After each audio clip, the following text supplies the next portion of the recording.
never thought a single piece of furniture could hold so many memories. Yet there it was, that old wooden chair by the window, bathed every morning in sunlight.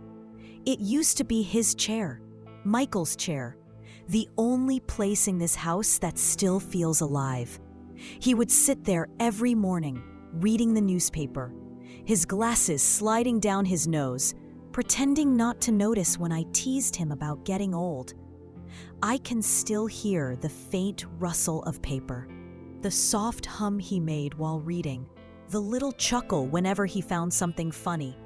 That chair wasn't just wood and fabric, it was laughter, warmth, and a heartbeat that filled this home. Now it's empty. It's strange, the silence that follows someone's absence. It doesn't come all at once, it seeps in slowly. First, the laughter fades, then the footsteps, then even the air feels different. Sometimes, I wake up and forget he's gone. I look toward the chair, expecting to see him there, smiling, asking if I'd like some tea. But the chair just stares back, empty, silent, unforgiving. The day Michael passed away, the rain was falling gently.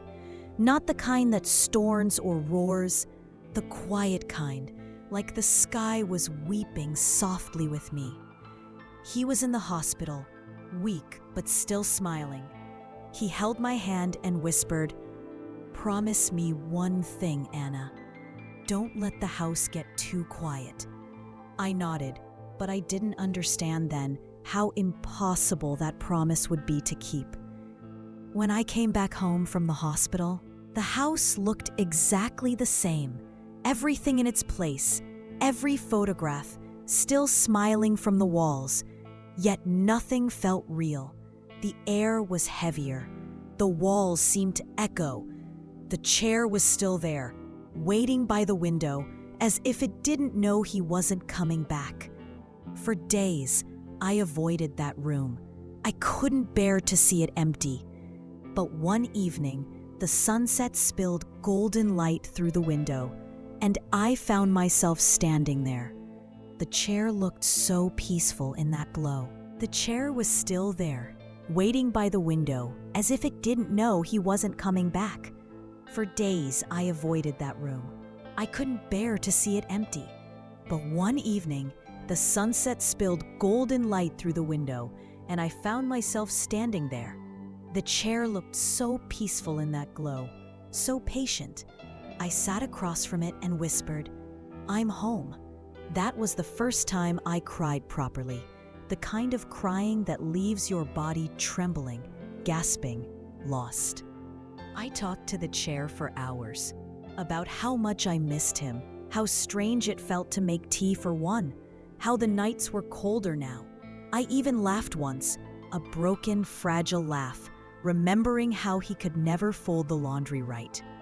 It's funny how grief turns ordinary things into relics. His coffee cup still sits on the counter. His sweater still hangs by the door. And that chair holds more of him than any photograph ever could. I sometimes imagine him sitting there again. I close my eyes and can almost hear his voice, gentle and teasing. "You're talking to furniture now, Anna?" he'd say. And I'd reply, "Well, it's better company than the silence." The neighbors stopped visiting after a while. They mean well, but pity has a smell to it. You start to sense it even before they speak. "You're strong, Anna," they say. But I'm not. Strength is when you fight. I'm just surviving. I still keep his slippers by the bed. I still make 2 cups of tea in the morning. And I still place the second cup on the table beside the chair. The tea goes cold, untouched, but it feels wrong not to pour it. It's the only ritual that makes me feel close to him. Sometimes at night, when the wind brushes against the window, I imagine it's him saying goodnight. I whisper back, "Good night, love," before turning off the lamp. Our story wasn't perfect. We argued, we misunderstood, we had long silences. But in between all that, we loved. Deeply, quietly, constantly. Love isn't always loud. Sometimes it's in the way someone remembers how you like your tea, or the way they tuck a blanket around you when you fall asleep. Michael loved in those quiet ways. He never needed big words. Just a look, a hand on my shoulder, a smile that said, "I'm here." I remember our last trip together. It was by the lake, the one with the little wooden dock, where the water shimmered like glass. He sat on that dock, fishing rod in hand, looking more peaceful than I'd ever seen him. He told me, "Anna, if I ever go first, promise me you'll come back here. Don't let this place become a ghost." I promised, but I haven't been back since. Not because I broke the promise, but because I'm afraid the lake won't feel the same without him sitting beside me, humming under his breath. One morning, months after he passed, I found a letter in the drawer of his desk. It was dated just a week before he died. My hands shook as I opened it.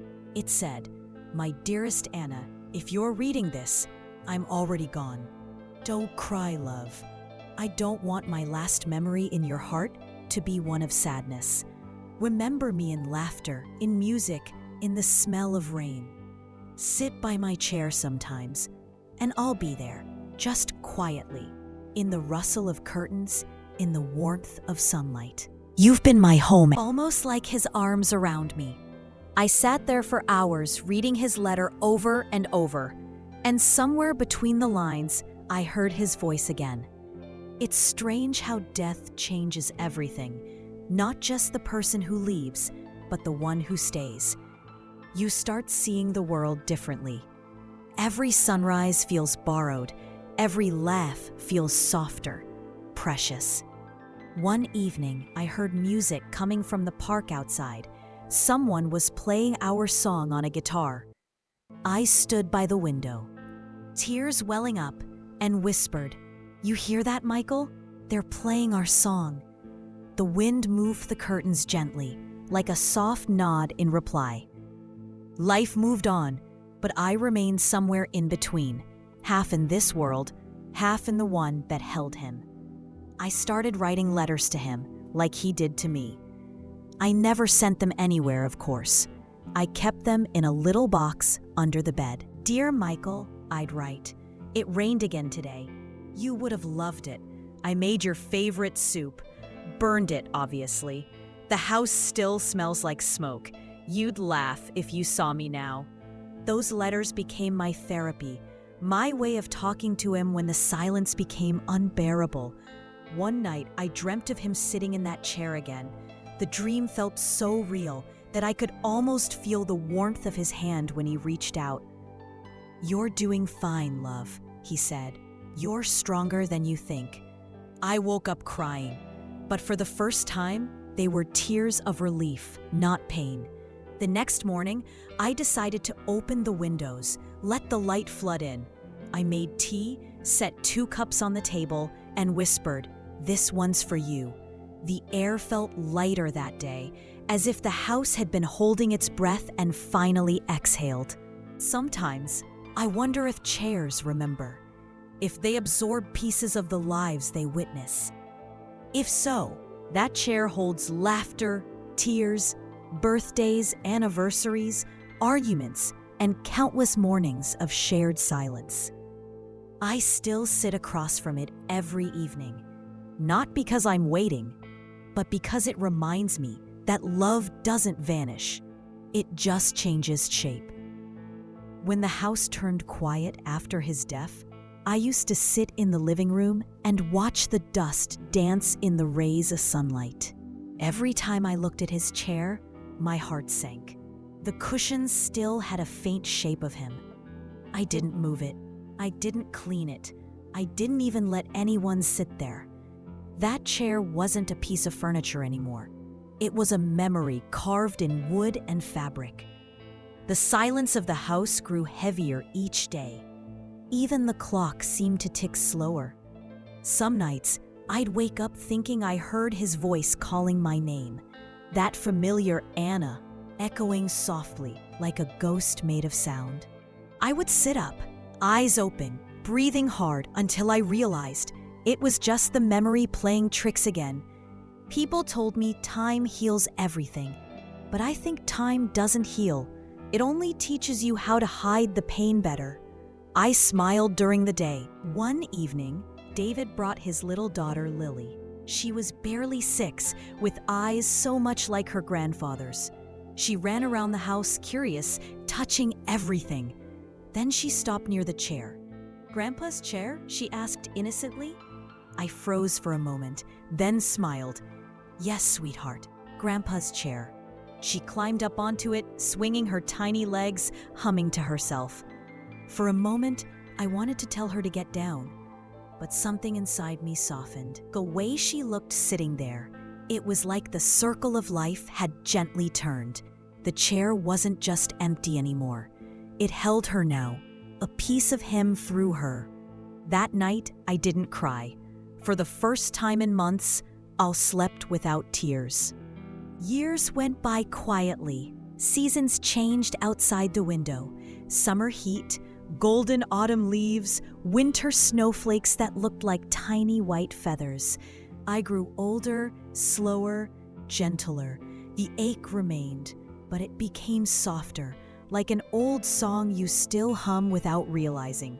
Sometimes I'd talk to the chair, whispering the things I couldn't say to anyone else. "Remember our first fight? You wouldn't talk to me for 2 days." I'd laugh softly. "And then you came home with a rose. Just one rose. You said, 'Peace treaty?'" I could almost hear him chuckle back. There were days when I sat with my sketchbook and drew the chair, again and again. Different angles, different moods.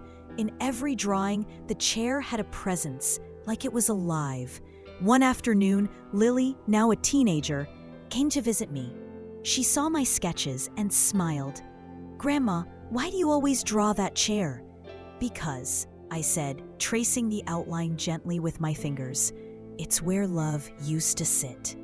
She didn't understand fully then, but she smiled anyway. One day, the doctor told me my heart was getting weaker. "You need rest," he said. I smiled. Rest was all I'd been doing for years. What he didn't know was that my heart wasn't weak because of age. It was tired from missing someone too much for too long. That winter was colder than usual. Snow covered the garden like a white blanket, muffling every sound. I sat near the fireplace, watching the flames flicker. The chair stood opposite me, the way it always had. I whispered, "Michael, it's been 12 years." The fire crackled softly, almost like an answer. "Do you remember our last walk by the lake? You said the world feels quieter when we stop talking. Maybe that's why it feels so quiet now." My eyes grew heavy. The warmth of the fire and the rhythm of the ticking clock made everything feel distant, dreamlike. I closed my eyes for a moment, and in that half-sleep, half-dream state, I saw him. He was sitting in the chair, smiling, just as I remembered. His hand reached out. "You've waited long enough," he said softly. "Come home." I tried to speak, but my lips wouldn't move. Tears rolled down my cheeks. "I missed you," I wanted to say. He stood up, and for the first time, the chair was no longer empty. It was filled with peace, warmth, love. The same love that once filled this home. When David and Lily found me the next morning, I was sitting in my armchair, peaceful, a gentle smile on my lips. The fire had long died out. The teacup on the table was cold. David wept quietly, holding my hand, while Lily stood near the old wooden chair. She touched it gently, her eyes wide, whispering, "Goodbye, Grandpa. Goodbye, Grandma." They buried me beside Michael under the oak tree we planted together.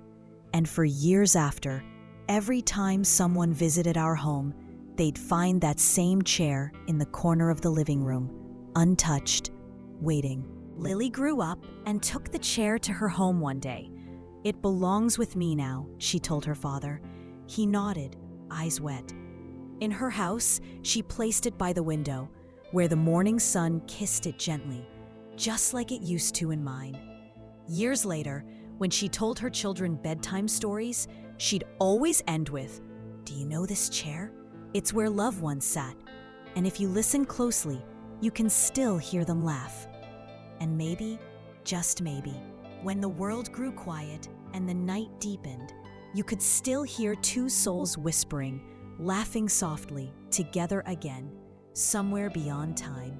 Don't forget to like and subscribe for more heart-touching stories.